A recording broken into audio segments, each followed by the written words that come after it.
Amigos, o livro é Nosso Lar, que deu origem à série Vida no Mundo Espiritual.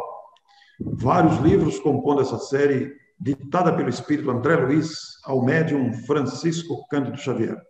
Toda terça-feira, às 21h45, temos nos reunido aqui para estudar os capítulos da obra.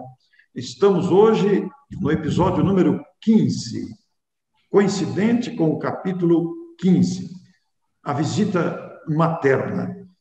Como vimos no capítulo anterior, que já gravamos, que já está à disposição, você pôde ver que André Luiz guardava uma expectativa muito grande quanto à visita da própria mãe. Ele ficou com as recomendações de Clarencio, procurava reconstruir as suas energias, sentia a importância daquelas recomendações, como ele mesmo vai dizer aqui, em outros tempos talvez se sentisse até ofendido. Mas agora ele lembrava dos seus equívocos e, de uma certa forma, a orientação de Clarencio, que dizia a verdade sem magoar, sem autoritarismo, mas com respeito e franqueza, porém, o deixava confortado.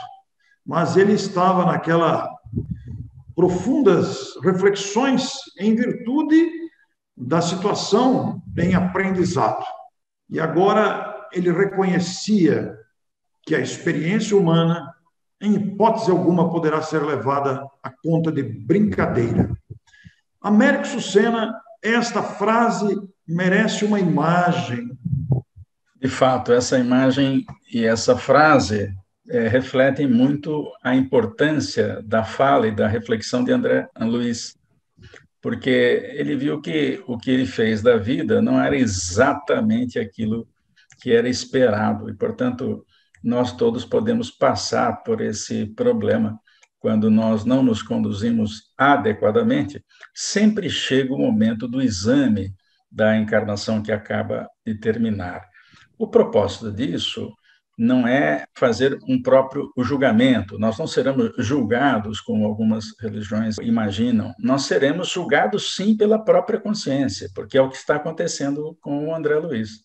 O André julga a si mesmo, e não existe tribunal mais difícil do que o próprio tribunal, porque as leis de Deus estão dentro de nós, nós somos concebidos, criados por Deus, com as leis de Deus embutidas, estão registradas de maneira indelével, ninguém pode alegar que a gente não sabe qual é o caminho, porque quando a gente faz o mal, a gente percebe a encrenca, e quando a gente faz o bem, a gente percebe aquela satisfação boa de ter feito coisa que é coisa boa.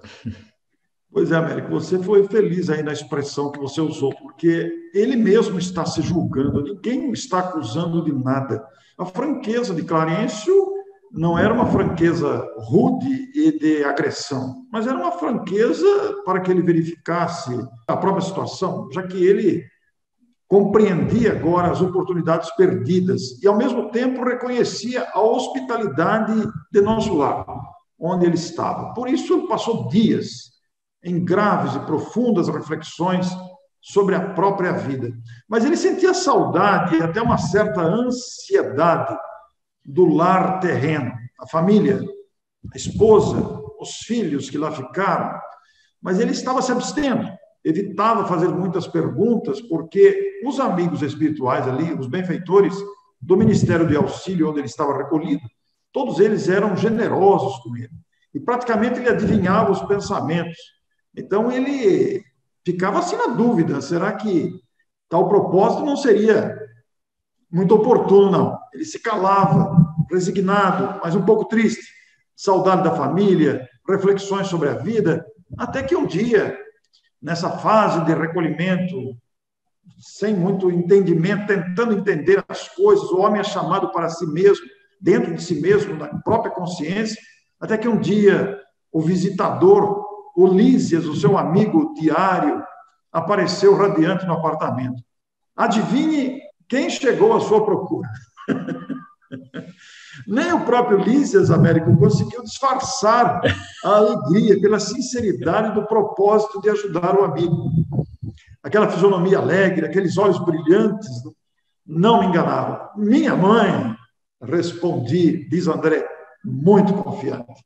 E aí ele teve aventura, né, com os olhos cheios de alegria, de ver a mãe entrar de braços estendidos. Filho, meu filho, vinde a mim, querido meu. Aí ele já nem pode dizer o que se passou, foram um aluvião de emoções que eu passo para você agora mesmo.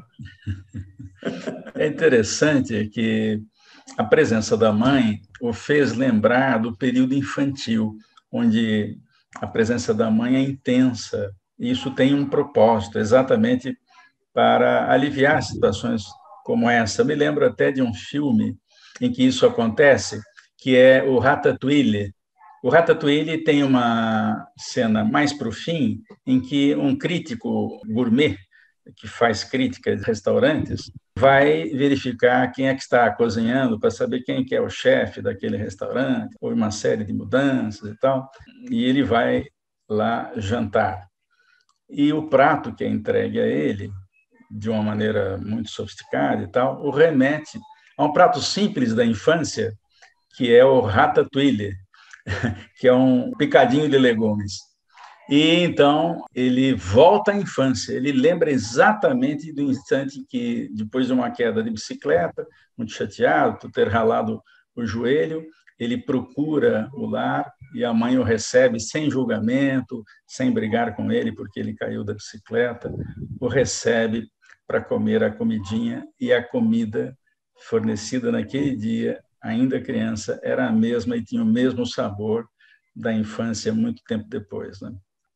Me lembro da cena, ela é muito bonita, realmente. Né? É muito bonita. Né? E eu, quando você estava falando isso, eu me lembro que determinado cheiro de certos alimentos realmente nos remete à infância. Determinados sabores que a gente experimenta em algum lugar, numa visita, num passeio, alguma coisa, nos remete à lembrança da infância, realmente, quando a gente se alimentava com aquele tipo de alimento, aquele cheiro característico, aquele sabor específico, realmente faz isso com a gente. Até uma música faz isso. Né?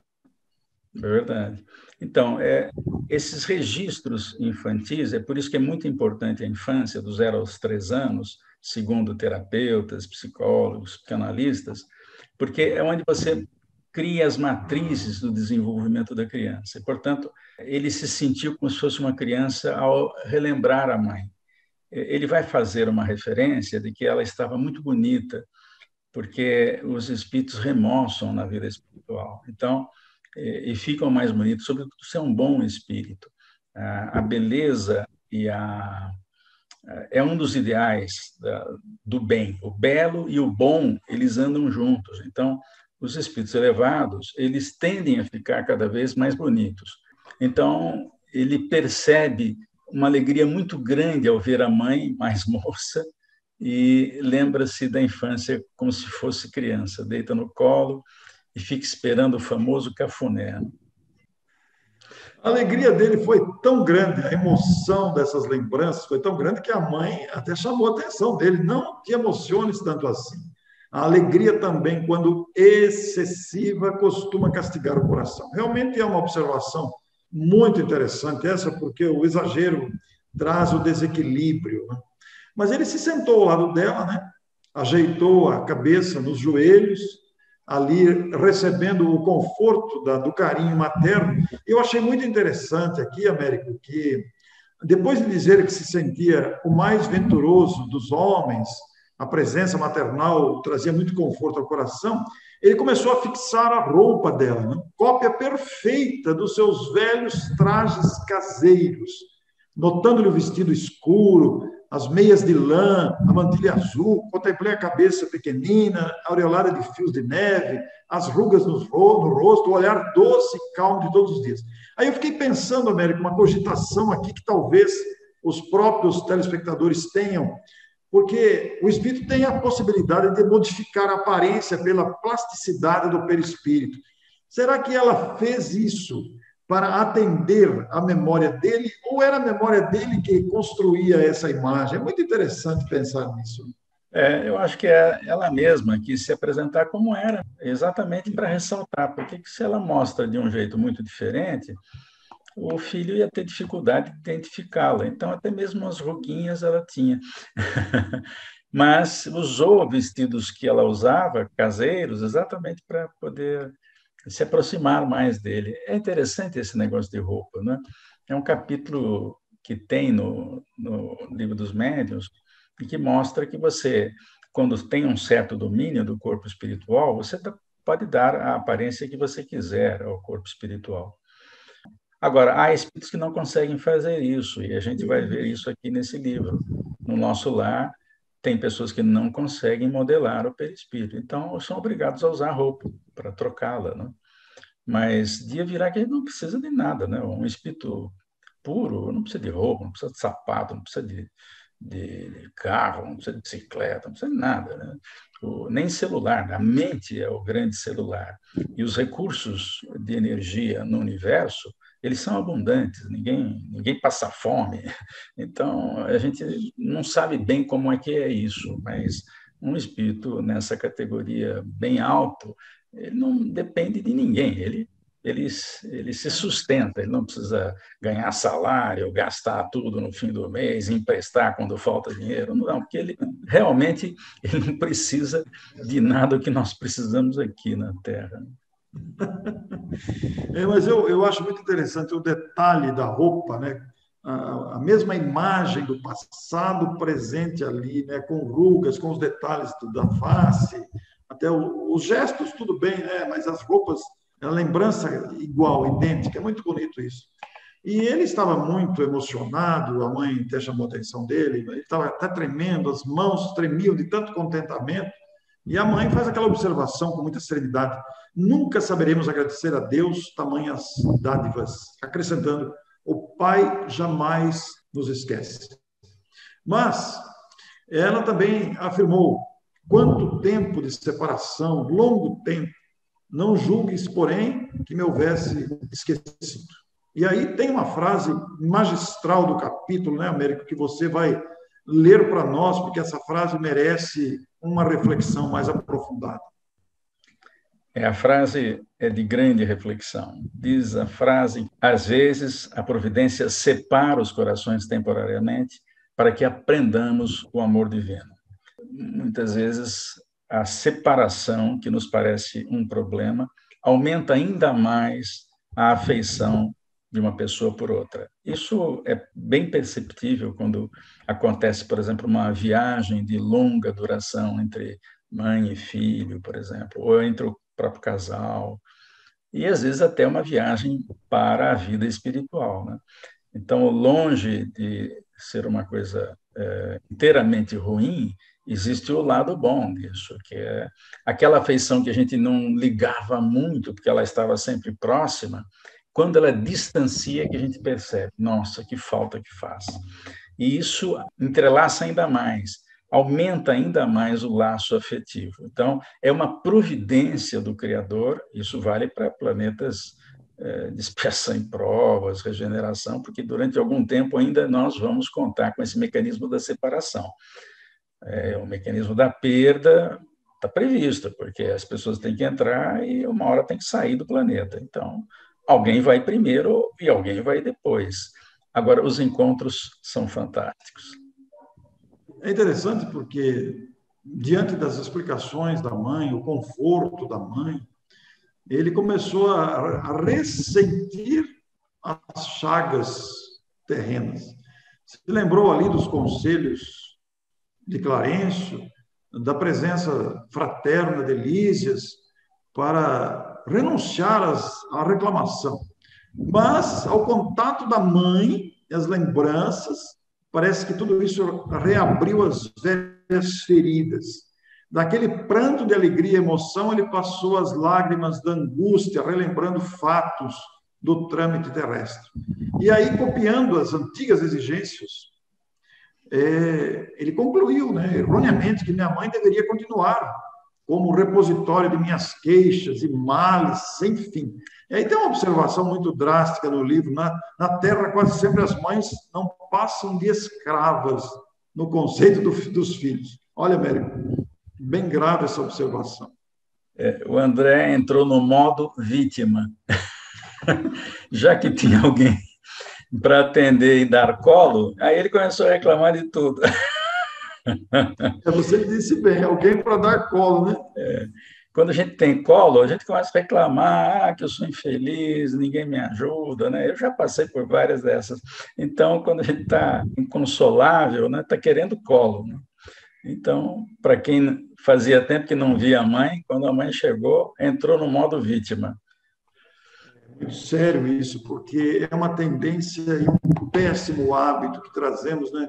De quando alguém dá bola para as nossas reclamações, a gente aumenta elas, né?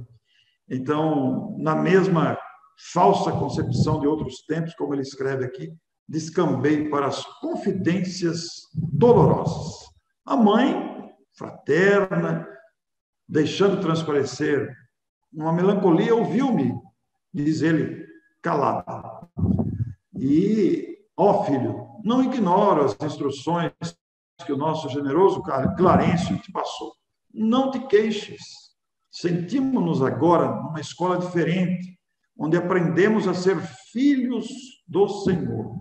E ela vai confessar, né, que nem sempre na posição de mãe acertou. Achei muito interessante essa confissão de mãe aí. Também eu trabalho reajustando o próprio coração.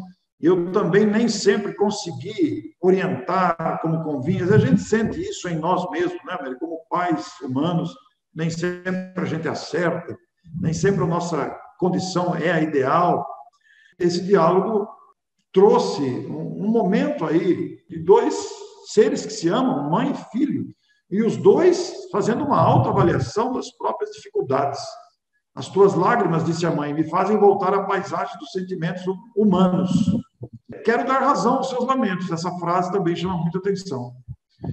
Erigir um trono, colocar o meu filho, qual for a melhor criatura do mundo, ou do universo, mas essa atitude não combina com as novas lições da vida, que ela já aprendera e que ele está descobrindo gradativamente.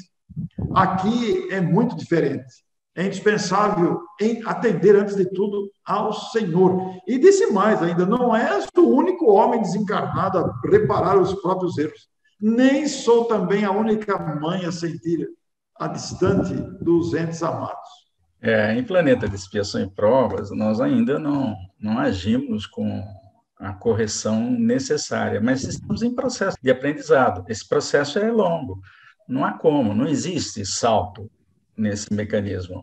O aprendizado é realmente lento. É claro, alguns podem fazê-lo um pouco mais rápido, mas ele é sempre fruto do tempo. E nós percebemos isso com árvores frutíferas, Orson. Por exemplo, a árvore, para dar a sua primeira florada, às vezes demora anos.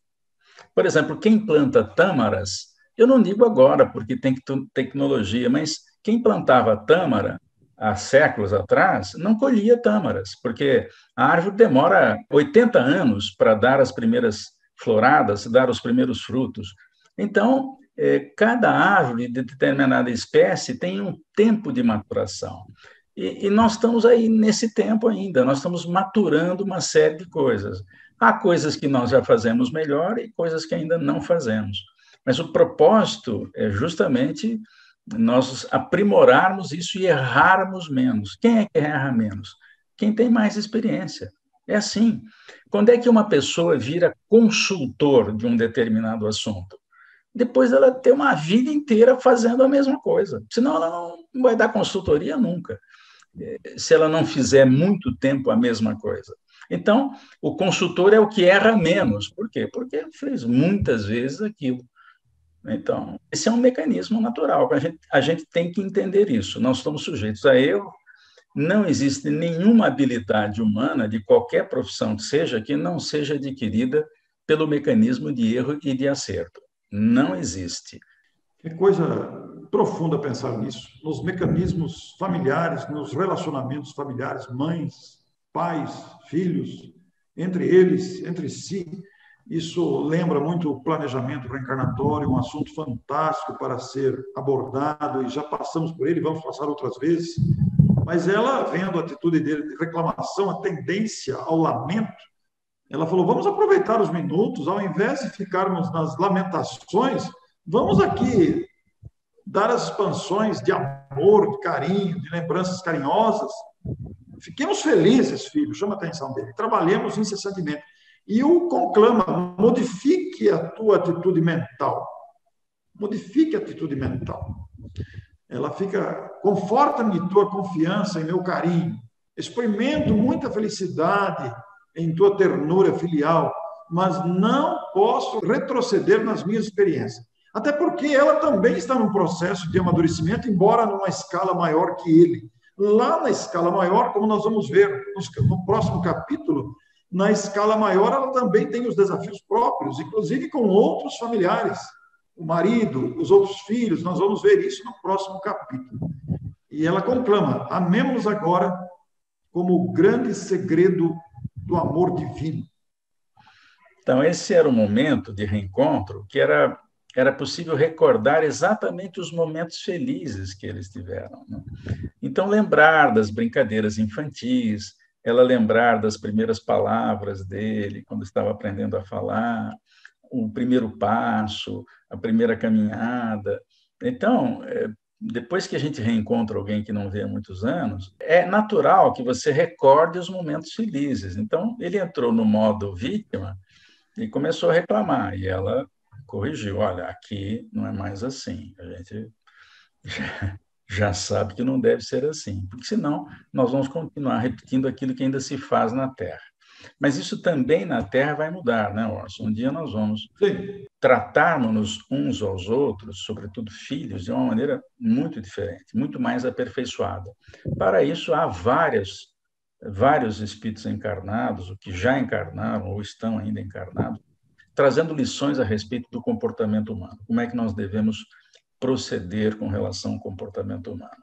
Por exemplo, nós já sabemos da psicologia que o período de 0 a 3 é onde você crava a personalidade no filho.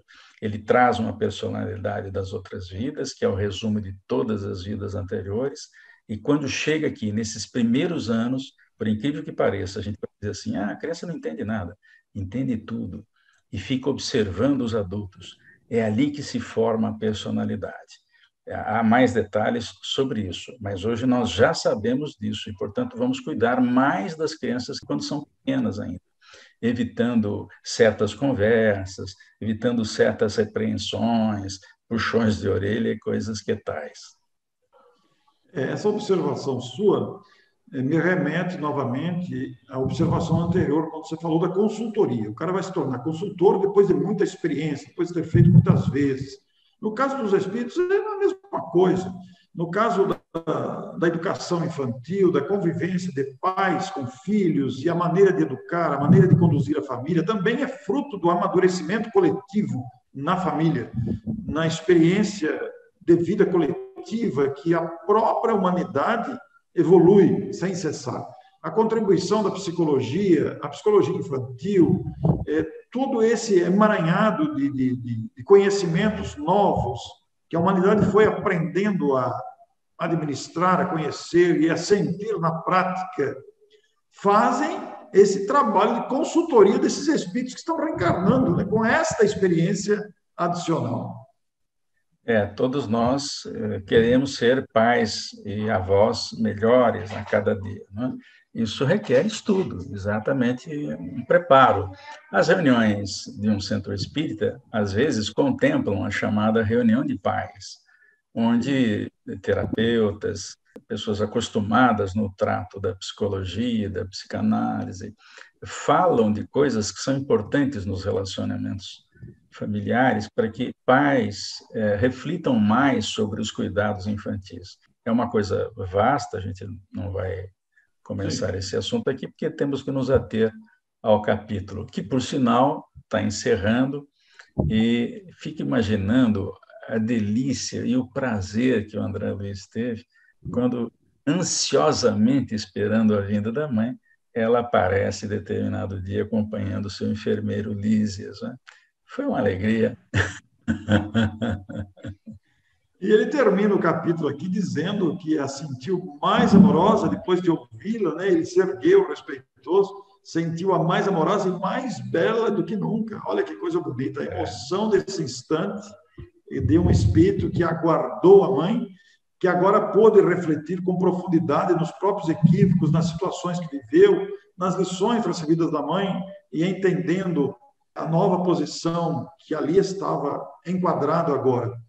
E é interessante porque no próximo capítulo, que é o capítulo 16, Confidências, ela vai trazer algumas confidências maternas e familiares, inclusive conjugal, do marido, que ele vai perguntar do pai, e ela vai dar informações dos irmãos.